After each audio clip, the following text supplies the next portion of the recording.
I'm joined in the studio now by my colleagues, Trudy McIntosh and Cheng Lei. It's great to see you both. Thanks for being here.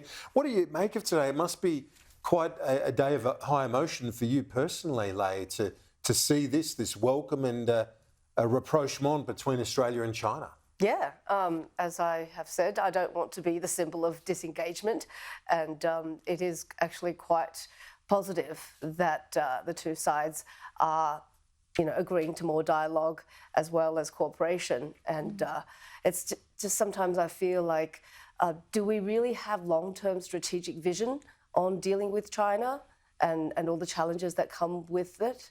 Because the hawks and the doves, to quote somebody else, the hawks and the doves all want China to be something else, but nobody's really realising what China is and dealing with that. And and you had an exchange just outside Parliament as this welcome was happening with the Chinese officials, obviously taking great note of your presence here.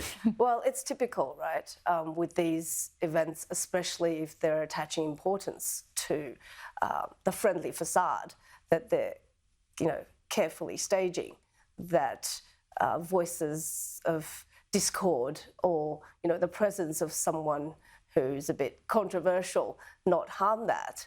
And in fact, at the, the briefing by Prime Minister Albanese and Premier Li Qiang, that's a Freudian slip, just now really highlighted that, because they went to great lengths to block me from the cameras and to flank me.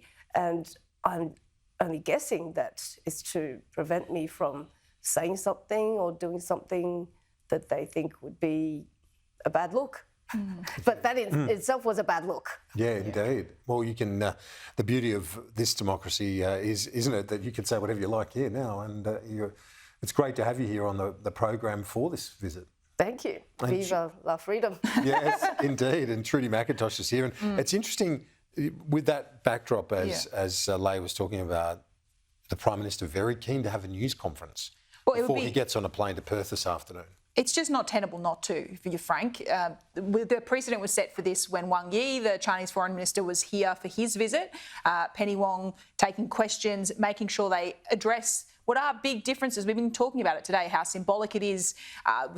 Great pictures we saw yesterday at Adelaide Zoo of the pandas, but there are big issues and irritants in this relationship. And we heard the Prime Minister addressing that head on in those joint remarks, talking about the fact that dialogue is important and he wants to keep that up. But clear-eyed in some of the big challenges we face, not only in terms of those military engagements we've been talking about today that have happened in recent months, but also the trade differences that are still there. We're still waiting for some relief for the rock lobster farmers in this country. There's still beef impediments, and the big question mark for Australian exporters is if this could ever just happen again at the drop of a finger, drop of a hat. That exactly. It's not stable anymore, is it? You can't rely on the fact that China won't just pull the rug out again from our exporters. And the other issue, and Cheng Lei knows this better than anyone, is the detention of Australians, including young Hen Jun right now. So in your case, as you know, and would have been made very aware via the diplomats during their representations to you, that there was a great deal of support to you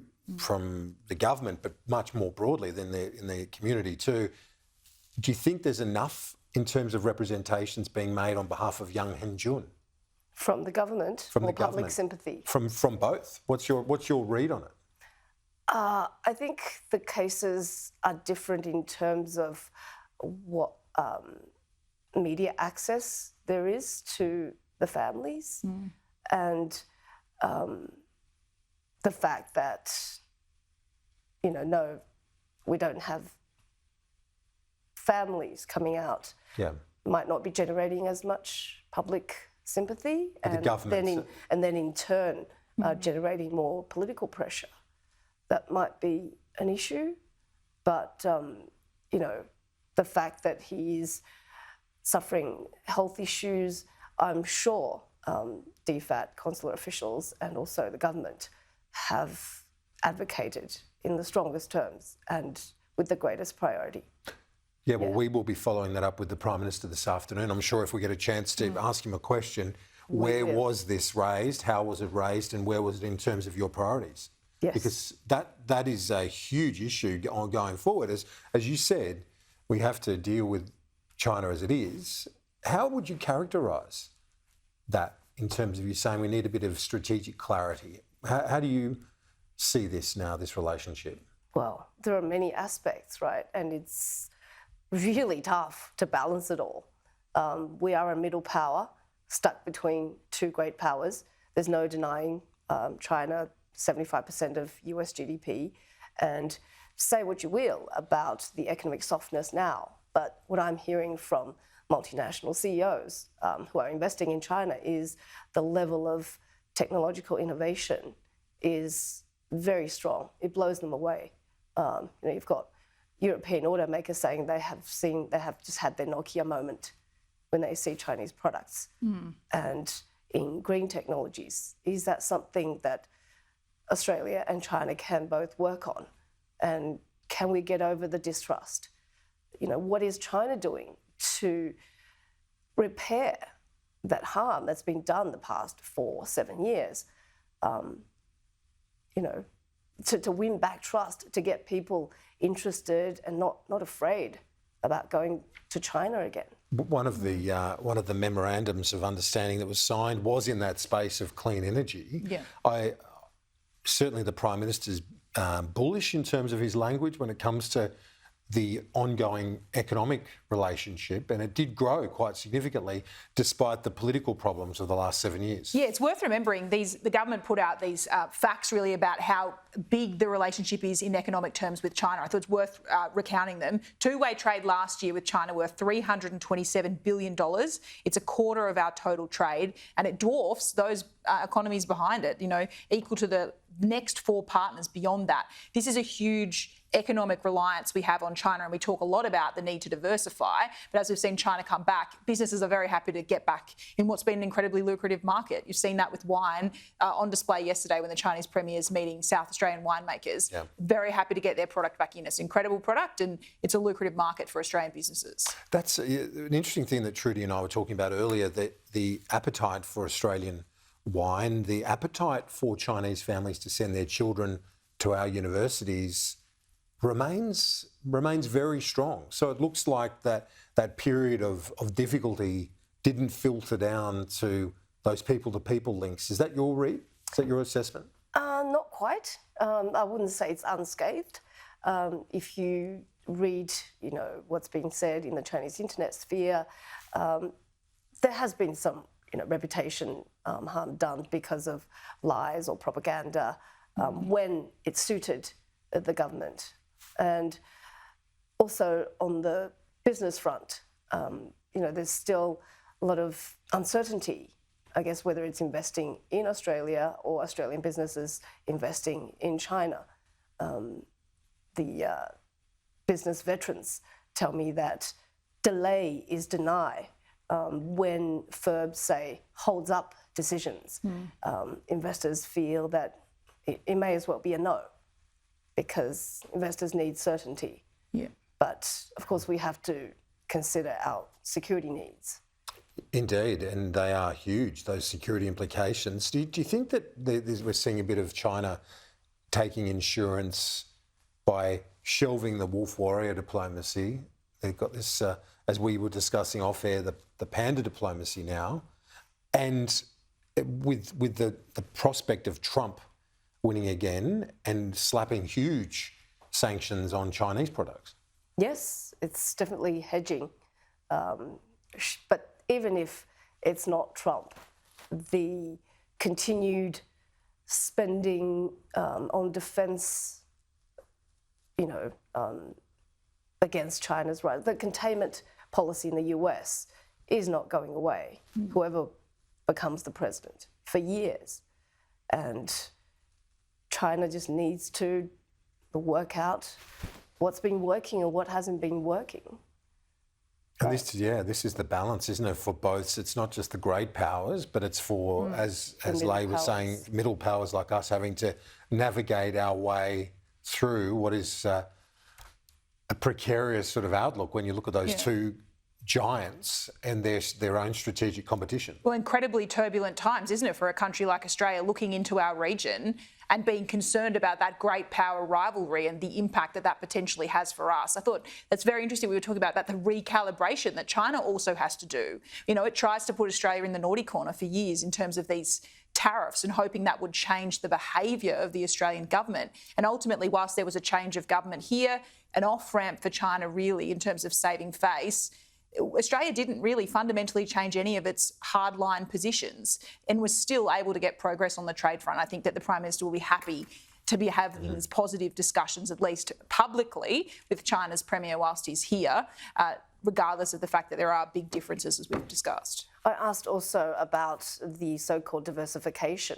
of supply chains that Australia had started during COVID, but was told by business veterans that it's very hard to diversify away from China. Yeah.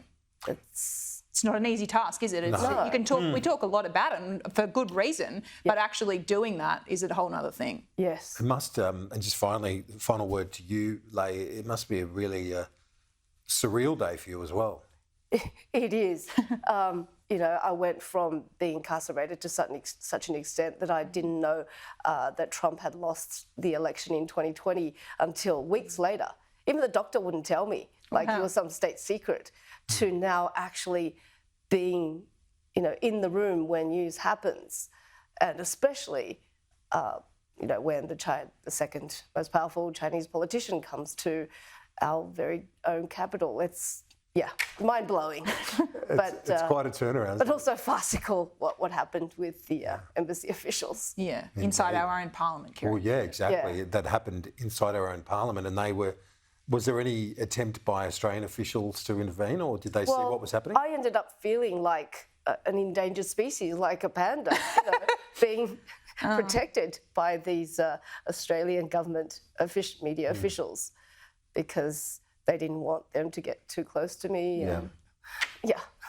Journalists never want to be the centre of the story, and I'm sure you feel that. But like, you're allowed as a journalist to be in the room. They actually that's crazy. distracted quite a few journalists. So when they're making the statements, just to recap what happened, when they're making those statements, they were pushing you to the corner, or how did that eventuate? Well, first, I was sitting behind the Chinese ministers, and I think for Chinese media to get a wide shot would have had me in it.